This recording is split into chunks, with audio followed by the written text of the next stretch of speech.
अगर आप बस ये एक काम करें तो आपकी सभी पुरानी बीमारियां बिल्कुल दूर हो जाएंगी। ये शरीर को बनाने वाला या सृष्टा आपके अंदर है।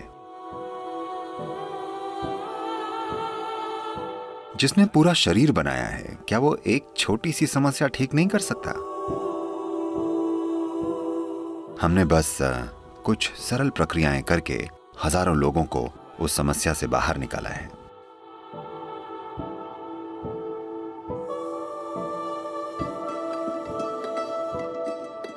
अगर हम बीमारी और इलाज की बात करें तो आध्यात्मिकता और भौतिक शरीर में क्या संबंध है? जरूरी नहीं कि बीमारियों से बचे रहना खुशहाली है। सेहत जरूरी है, पर सेहत खुशहाली नहीं है।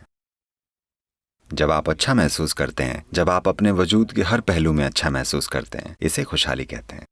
खुशहाली यानी अपने अंदर और आसपास की हर चीज के साथ तालमेल में होना। इसका मतलब है जीवन की संपूर्णता। खुशहाली यानी जीवंत होकर जीना, न कि मन को बिजी रखना। सेहत खुशहाली का बस एक हिस्सा है।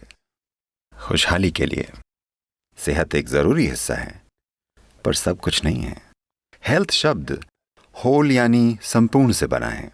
यानी जब आप संपूर्णता महसूस करते हैं तब आप स्वस्थ होते हैं। तो उस हिसाब से सेहत खुशहाली है। पर आजकल सेहत को जिस तरीके से देखा जा रहा है, बस शारीरिक सेहत को खुशहाली माना जा रहा है। यानी आपको बस डॉक्टर द्वारा दिए गए टेस्ट पास करने होंगे। तो उस अर्थ में ये संपूर्ण खुशहाली नहीं है, पर यह खुशहाली का एक जरूरी हिस्सा है। शारीरिक सेहत के बिना खुशहाली महसूस करना कठिन है। जैसे मेडिकल फिजियोलॉजी है, वैसे ही योग की फिजियोलॉजी है।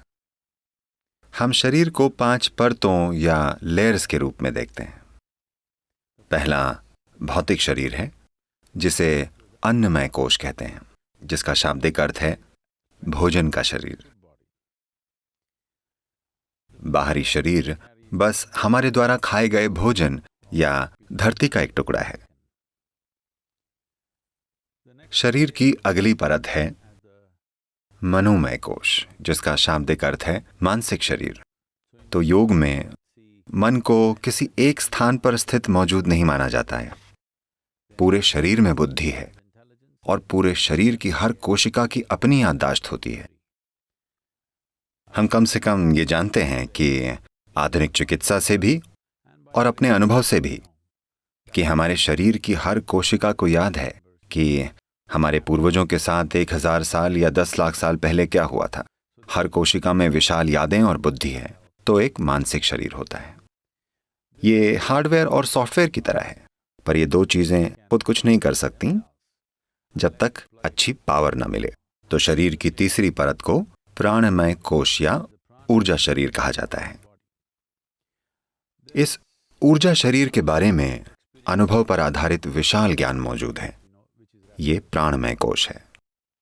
72,000 नाड़ियां या मार्ग होते हैं जो एक खास तरीके से मौजूद हैं। इन चीजों के बारे में पूर्ण और गहरा ज्ञान है। उन सभी चीजों पर महारत पाने के लिए और अपने अनुभव और खुशहाली पर असर डालने के लिए।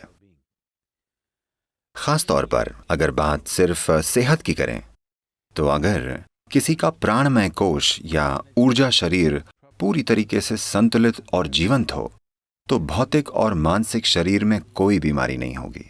भौतिक और मानसिक शरीर में रोग की कोई संभावना ही नहीं होगी। ऊर्जा शरीर को तालमेल में लाना, ऊर्जा शरीर के 2 हिस्सों को संतुलित करना, जिन्हें ईड़ा और पिंगला कहते हैं, और उन्हें जीवंत रखना, अगर ये किया जाए तो साफ पता चल जाएगा कि जो भी पुरानी बीमारियां हैं, चाहे वो बाहरी शरीर में हो या मन में हो, वो पूरी तरह से गायब हो जाएंगी। हम ऐसे हजारों लोग दिखा सकते हैं जो बीमारियों के साथ आए थे, पर हमने उन बीमारियों का इलाज नहीं किया। हमने बस उनके ऊर्जा शरीर को जीवंत और संतुलित बनाने में उनकी मदद की। देखिए, इसे देखने के कई तरीके हैं। आइए इसे ऐसे देखते हैं। इस शरीर को बनाने वाला हमारे अंदर है ना? इस शरीर को बनाने वाला या सृष्टा आपके अंदर है। तो मरम्मत करवाने के लिए आप निर्माता के पास जाना चाहेंगे या लोकल मैकेनिक के पास? अगर आप निर्माता तक नहीं पहुंच पा रहे हैं तो आप लोकल मैकेनिक के चक्कर लगाते रहेंगे, वरना आप स्वाभाविक रूप से सृष्टा के पास ही जाएंगे। इतना बड़ा शरीर बनाने वाला क्या एक छोटी सी समस्या ठीक नहीं कर सकता? जरूर कर सकता है, अगर आप उस तक पहुंच पाएं तो। हमने कितने सारे लोगों की दमा की स्थिति को ठीक कर लेने में बड़ी आसानी से उनकी मदद की है। भारत के शहरी इलाकों में सांस की तकलीफ बहुत आम है। हमने हजारों लोगों को उससे बाहर निकाला है, दवा से इलाज करके नहीं, बस कुछ सरल प्रक्रियाएं करके। अगर आप खुद में काफी गहरे उतर जाएं, तो जिसने ये शरीर बनाया है, वो बुद्धि और वो ऊर्जा जिसने ये शरीर बनाया है, यही हमारे अंदर मौजूद है। हम आपको उस बुद्धि तक पहुंचने के तरीके सिखा सकते हैं। जो इनर इंजीनियरिंग हम दुनिया को सिखा रहे हैं वो बस यही है, एक सरल तरीका जिससे सभी अपने अंदर मुड़कर उस ऊर्जा तक पहुंच पाएं। ये कोई धर्म नहीं है, ना फिलॉसफी है, ये कोई सीख भी नहीं है। It is a technology of turning inward. ये अंदर मुड़ने की एक तकनीक है, खुशहाली की तकनीक।